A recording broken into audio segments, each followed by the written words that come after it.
Hello YouTube and welcome to another Techsloth video. I still owe you the comparison between the Motorola Moto G and its older brother, the Motorola Moto X. The Moto X, middle of last year, it was the first phone from Motorola under the new rule of Google, and they invented some crazy new stuff here. Audio controls without touching your phone, some shaky stuff to start the camera, and the Moto Maker. You could design, or you still can design, your own smartphone with a wood layout, with buttons in a different color and the front in another color. And then the phone, they built the phone for you. This was something new. A couple of months later, the Moto G came out. And first of all, when you're reading the stats, people laughed about it. But then they recognized the price, and still, the Moto G is a really good value phone. You get a really much bang for your buck. So let's compare them. First one that you can notice in an instant, the Moto X got the bigger display. We got 4.7 inch screen here, and we got 4.5. Still, the Moto G is a smaller phone, a little bit smaller, a little bit tinier and lighter. 13 grams difference. Is this much? No, really. Do you feel it? Not really. You can imagine feeling it. But in your hands, definitely the better one is the Moto X from the feeling. This is a quick, of course. You can't remove the back cover. It's on, it's fixed, and it's sturdy, and you feel it. There's no moving parts, and you can really hold your Moto X in your hands, and it feels nice.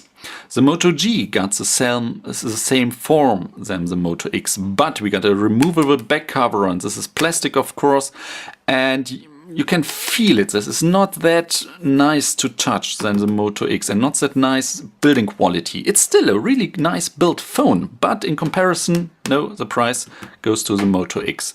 And yes, you can remove the back cover here. You can buy different colors, back covers, green, red, yellow, and all the stuff, and customize your Moto G this way without the Moto Maker. But both devices, you can't change your battery, of course, no removable back cover, no remove of the battery, and of here, removable back cover, but still the battery is glued into the phone. We got nano SIM, we got micro SIM, and both devices don't have a micro SD card slot. There will be a new Motorola Moto G version in the next couple of weeks, months maybe. This will have a micro SD slot, and it will support 4G LTE, only 3G, and the Moto X comes with 4G LTE. So, buttons, on-off buttons are on the right side, nothing on the left side, headphone jacks on the top, micro USB on the bottom, and the speaker on the back side. On the front side, we get our front-facing cameras, speakers, microphones. Nothing fancy here more. So, feeling from the outside, definitely the X. If you build your own, that's good.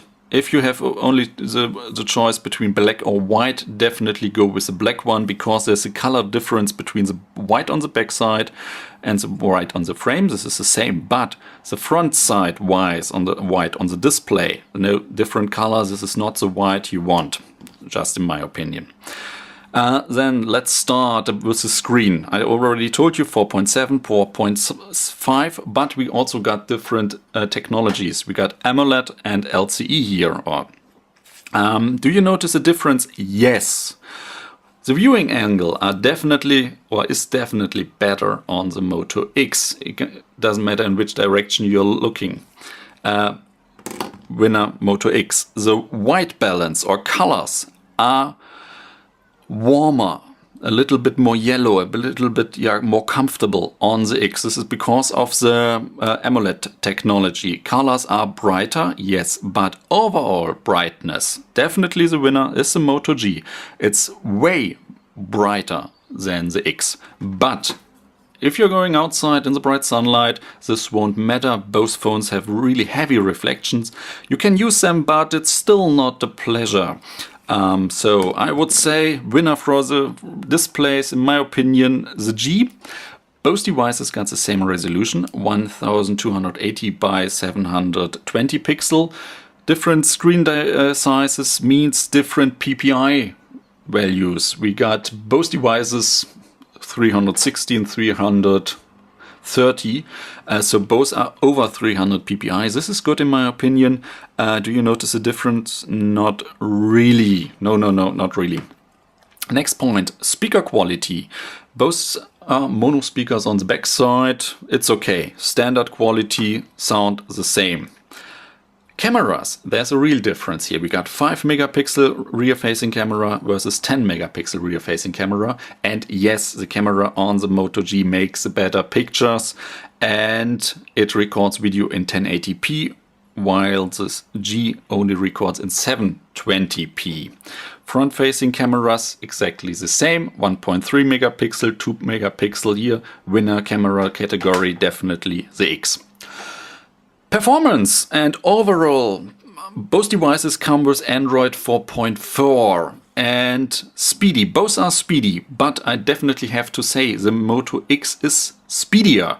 There's still some little lags here, or if you are booting up big apps. The Moto G is definitely the winner, and it only got a dual-core Snapdragon S4 Pro CPU, while the G got a 1.2 Snapdragon 400 quad-core CPU. Yes, but the X got the 2 GB memory RAM, just one on the G, and we got the way better GPU unit here.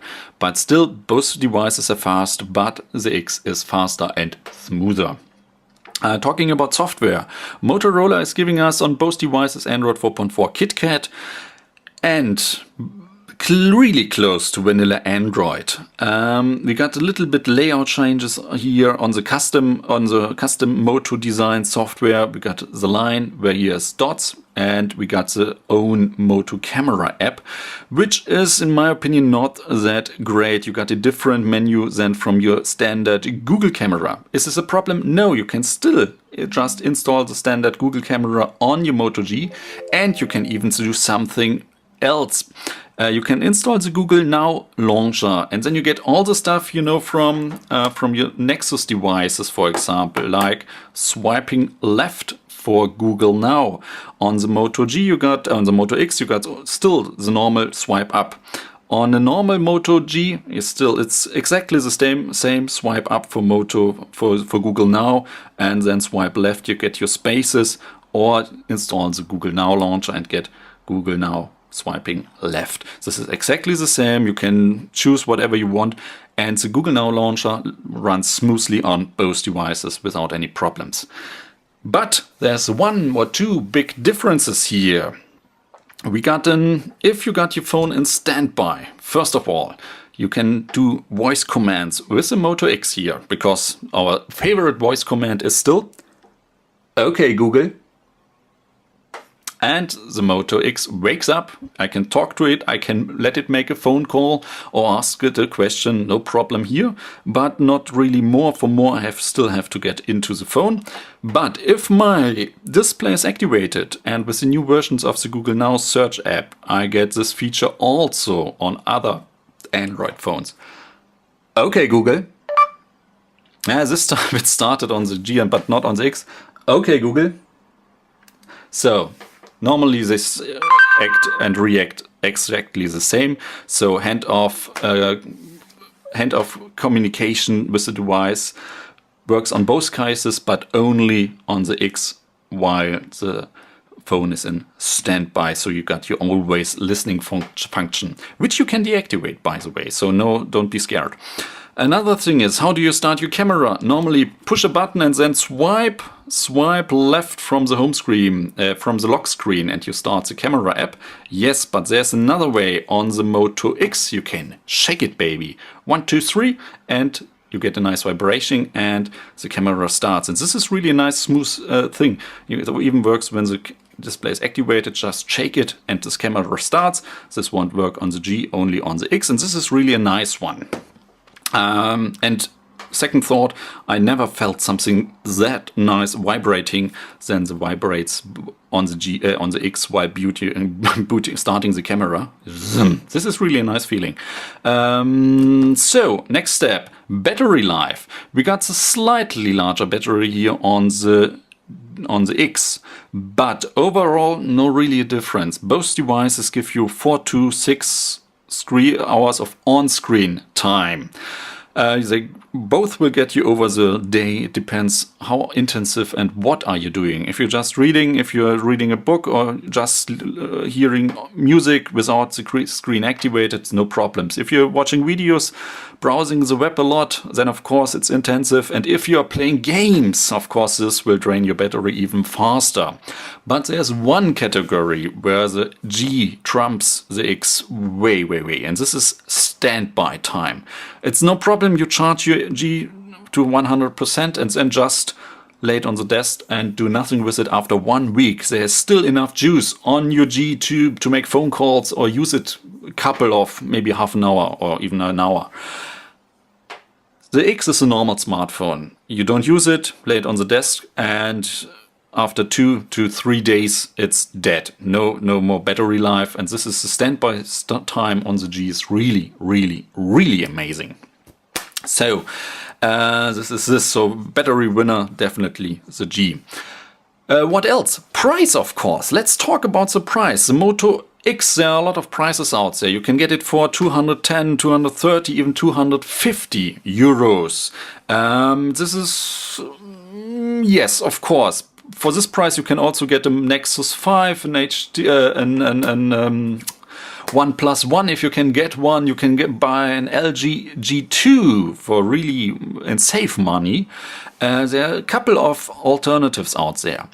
The G comes, today's price is 160 euros for the 8 gigabyte version and 180, 190 euros for the 16 gigabyte version. And keep in mind there will be an update coming out soon with LTE and microSD card slots. But at least we got a price difference here of 100, 110, 120, 130 euros.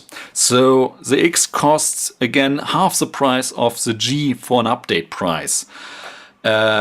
No, even more if you're taking the G version, the 8 gigabyte version, then you're paying nearly twice the money for the X. And do you get twice the phone? No, not even close. Yes, you get a smoother performance, you get the better cameras, you get a little sound feature, you get the camera starting feature. Yes, but this would not be, in my opinion, worth the money in comparison to the price of the G.